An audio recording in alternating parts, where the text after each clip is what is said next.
이 시간 다 함께 찬양 드리며 예배를 시작하겠습니다.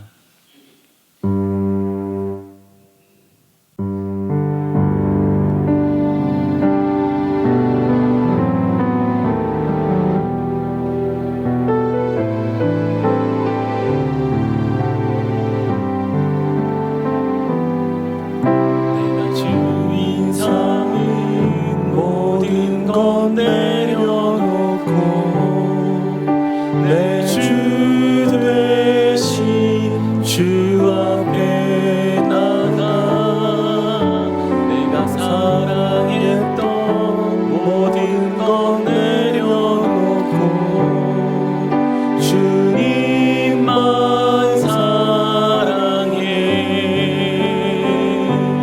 주 사랑 거친 풍랑에도 깊은 바다처럼 나를 잠잠케 해. 주 사랑 내 영혼의 반석 그 사랑 위에 서리. 다시 한번 고백합니다. 내가 주인 삼은 내가 주인 삼은 모든 것 내려놓고 내 주 되신 주 앞에 나가 내가 사랑했던 모든 것 내려놓고 주님만 사랑해. 주 사랑 거친 풍랑에도 깊은 바다처럼 나를 잠잠케 해. 주 사랑 내 영혼의 반석 그 사랑 위에 서리. 아멘. 함께 은혜 받으실 하나님의 말씀은 학개서 2장 15절과 18절의 말씀입니다. 구약성경 1312면에 있습니다. 학개서 2장 15절과 18절의 말씀을 한 목소리로 읽겠습니다. 이제 청컨대 너희는 오늘부터 이전 곧 여호와의 전이 도리에 첨놓이지 않았던 때를 추억하라. 너희는 오늘부터 이전을 추억하여 보라. 9월 24일 곧 여호와의 전치대를 쌓던 날부터 추억하여 보라. 아멘. 이 시간 신앙의 징비록이란 제목으로 말씀을 함께 나누겠습니다. 여러분도 잘 알다시피 코로나19는 국난입니다. 시험에는 오답 노트가 중요합니다. 국난 역시 시험이고 따라서 오답 노트가 중요합니다. 오답 노트가 무엇일까요? 역사가 바로 국난의 오답 노트입니다. 1592년 감당하기 힘든 국난이 우리나라에 있었습니다. 도요토미 히데요시를 위시한 일본이 임진왜란을 일으켰지요. 7년에 걸친 전쟁은 가정과 국가, 개인을 물론하고 이웃 나라까지 한 치 앞도 알 수 없도록 만들었습니다. 허나 당시의 전쟁은 예측 못할 만한 전쟁은 결코 아니었습니다. 전쟁이 일어나기 1년 전 이미 전쟁의 기운은 감돌았죠. 류성룡은 임금에게 이렇게 상소를 올렸습니다. 우리 함께 읽어볼까요? 매사에 만반의 준비를 갖추는 것이 가장 중요한 일입니다. 더구나 적의 침입에 대비하는 경우라면 무슨 말이 필요하겠습니까? 만일 지금 준비하지 않는다면 후에 그러나 임금께서는 결정을 내리지 못하셨다. 그렇습니다. 류성룡과 여러 신하들은 만반의 준비를 해야 된다. 곧 전쟁이 일어날 수 있다라고 경고하고 대비를 요청했지만 임금과 수많은 이들은 그 요청을 거절했습니다. 상소는 결국 받아들여지지 않았죠. 전쟁을 대비해 성을 쌓고 군사를 준비하자고 했지만 다수의 신하는 이 태평한 시대에 성을 쌓다니 무슨 당치 않는 말이요 라고 대답을 했을 뿐입니다. 대비는커녕 호사스러운 삶에만 관심을 가지고 있을 뿐이었죠. 예를 하나 들겠습니다. 당시의 진주성은 크진 않지만 험한 산을 이용한 요새 중의 요새, 난공불락과 같은 성이었다고 합니다. 그 누구도 쉬이 침입 못할 전략적인 공간이었죠. 관리들의 관심은 그런데 관심은 없었습니다. 그저 크고 넓고 좋은 성을 가지고 싶을 뿐이었습니다. 작은 진주성을 버리고 전쟁이 얼마 남지 않았던 시간, 그들은 평지로 내려왔습니다. 평지에 성을 쌓자 어떻게 되었을까요? 전쟁이 일어나고 이 성은 무참하게 짓밟힙니다. 임진왜란은 진주성뿐만이 아니라 대비하지 않았던 조선의 각양각색의 사람들, 각지를 초토화시켰고 나라의 근간까지 흔들었습니다. 이 무참한 실패를 오답노트로 삼고자 류성룡은 징비록을 썼습니다. 징비는 지난 일을 징계하여 앞날을 대비하라는 뜻입니다. 국난을 반성하고 미래를 준비하자는 일종의 역사 반성문입니다. 신앙에도 오답노트가 필요합니다. 따라서 신앙의 징비록도 필요합니다. 저는 학계서야말로 신앙의 징비록이라고 생각합니다. 주전 605년 이스라엘 백성은 바벨론의 포로로 끌려갔습니다. 그리고 주전 586년 공식적으로 나라를 빼앗깁니다. 하나님의 임재를 상징하는 성전도 무너져 내렸습니다. 모든 것이 끝난 것 같았습니다. 그로부터 50년이 지났습니다. 535년 하나님은 페르시아의 왕 고레스에게 나타나 다음과 같이 말씀을 하셨습니다. 우리 한 목소리로 에스라 1장 2절과 3절의 말씀을 읽겠습니다. 바사왕 고레스는 말하노니 하늘의 신 여호와께서 세상 만국으로 내게 주셨고 나를 명하사 유다 예루살렘에 전을 건축하라 하셨으니 이스라엘의 하나님은 참 신이시라. 너희 중에 무릇 그 백성 된 자는 다 유다 예루살렘으로 올라가서 거기 있는 여호와의 전을 건축하라. 너희 하나님이 함께 하시기를 원하노라. 아멘. 하나님은 고레스 왕에게 분명히 말씀하셨습니다.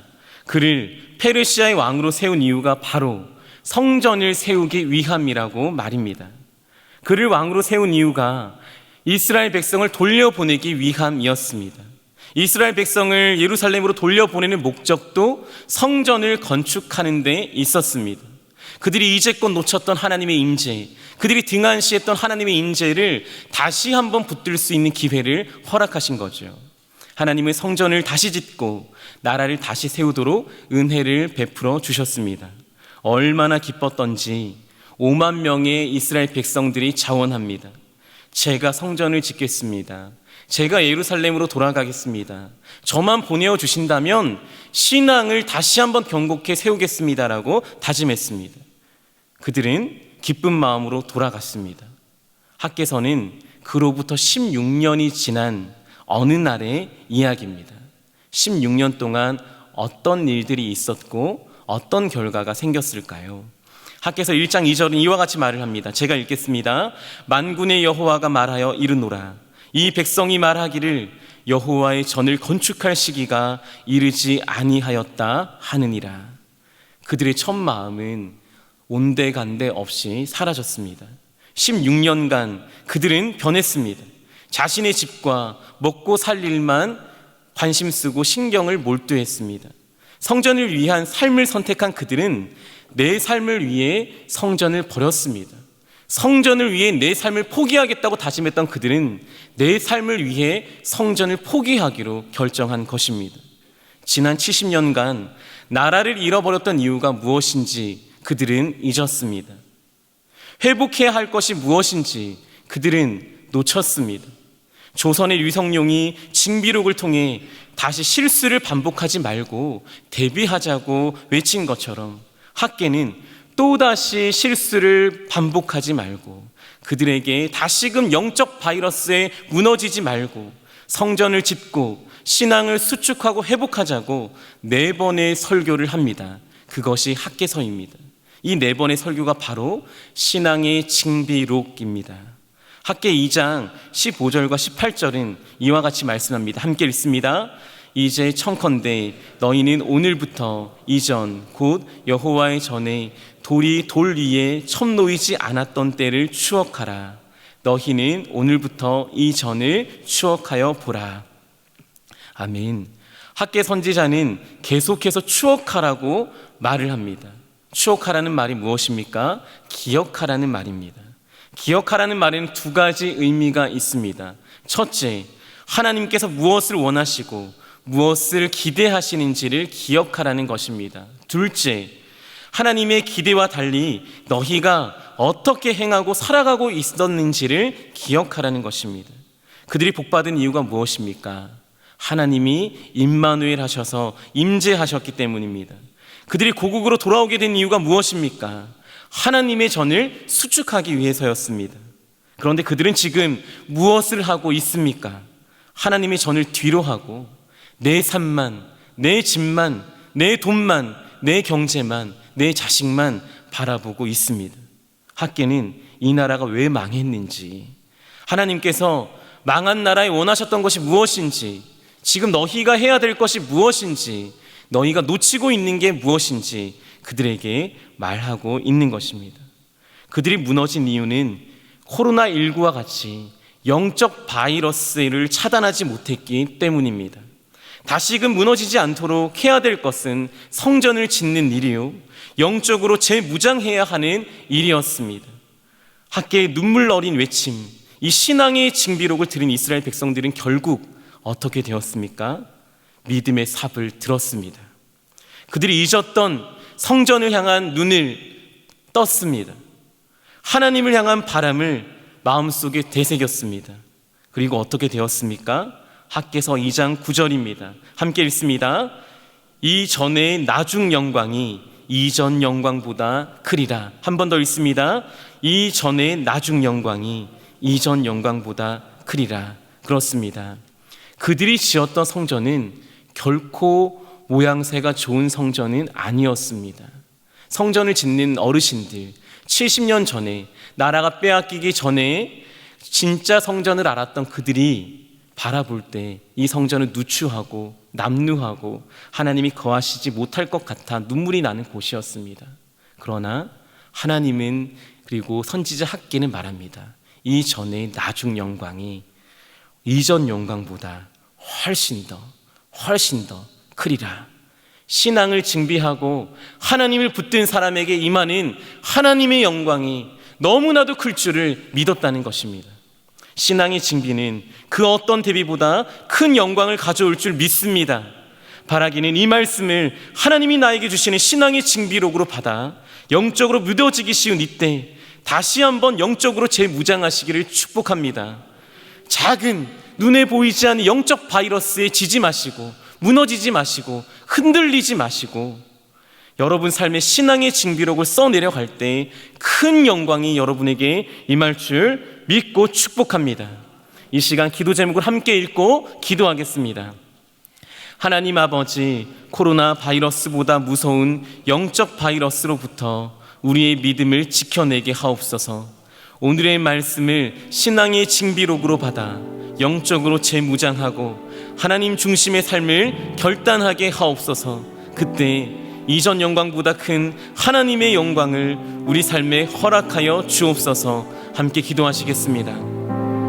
하나님 아버지 감사합니다. 우리 눈에 보이지 않는 코로나 바이러스가 온 세계의 근간을 흔들고 있습니다. 하지만 우리가 놓치지 말아야 할 것은 이 코로나 바이러스보다 무서운 것이 우리의 내면을, 우리의 신앙을 좀먹고 갉아먹는 영적 바이러스임을 믿습니다. 하나님이 영적 바이러스로부터 우리의 믿음을 지켜내게 하여 주옵소서. 오늘 이 학개의 말씀을 신앙의 징비록으로 받게 하시고 영적으로 재무장하고 우리 삶의 성전을 다시 한번 증축하며 나를 성전이라 말씀하셨사오니 다시 한번 신앙 중심의 삶, 하나님 중심의 삶, 예배 중심의 삶, 하나님을 바라보는 삶, 시선을 고정한 삶을 살 수 있게 주여 도와 주옵소서. 그때 우리 삶의 영광, 하나님의 영광이 우리 삶에 임할 수 있도록 주여 도와주시기를 기대합니다. 주님 임하여 주시옵소서. 하나님, 전 세계가 코로나 바이러스에 떨고 있는 이때 우리로 하여금 영적 바이러스를 주목하게 하심에 감사드립니다. 내 삶에 무너져 내린 신앙의 기초를 다시금 쌓기 위하여 믿음의 삶을 들고 영적 재건축을 하게 하옵소서. 오늘 말씀을 신앙의 징비록으로 받아 더 이상 영적 바이러스에 무너지지 않는 견고한 믿음의 사람, 믿음의 교회가 되게 하옵소서. 이전보다 더 큰 하나님의 영광을 경험하길 기대하며 예수님의 이름으로 기도합니다. 아멘. 계속해서 담임 목사님과 교회 그리고 나라와 민족 선교사님을 위해 기도해 주시고 예배를 마무리해 주시기를 바랍니다.